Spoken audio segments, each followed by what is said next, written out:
Hello everyone, I am Kerjo Tiwaya from BSIS 1B.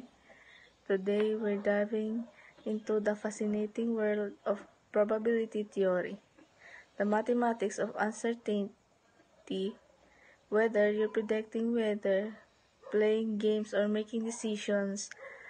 Probability helps us understand and quantify the chances of different outcomes. Probability measures how likely an event is to happen. It ranges from 0 to 1, where 0 means impossible and 1 means certain. For example, the probability of flipping a coin and getting heads is 0.5. These are the basic concepts. Visuals, sample space, the set of all possible outcomes, event, a subset of the sample space. The fundamental building blocks are the sample space, which contains all possible outcomes, and events, which are specific outcomes or set of outcomes we're interested in. The probability of an event is the ratio of favorable outcomes to total outcomes in the sample space, assuming each outcome is equally likely. Here are the rules of probability. Probability of an event, A, PA. Complement rule, P not A equals 1 PA. Addition rule for mutually exclusive events, P, A or B equals PA plus PB. Multiplication rule for independent events, PA and B, PA, PB. Conditional probability.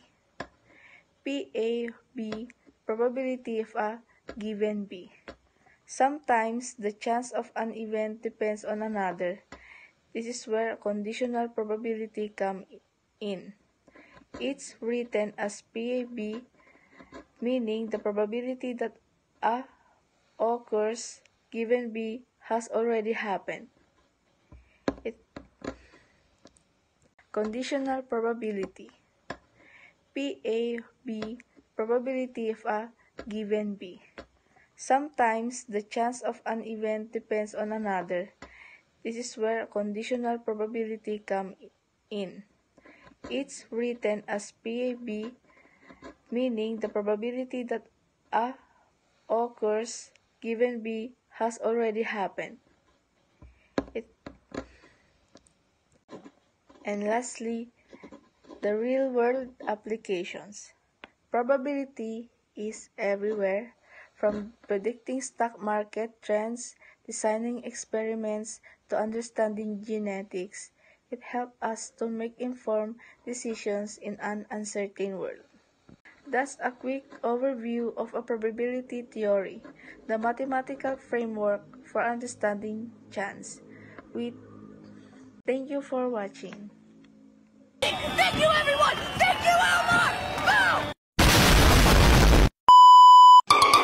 Boom!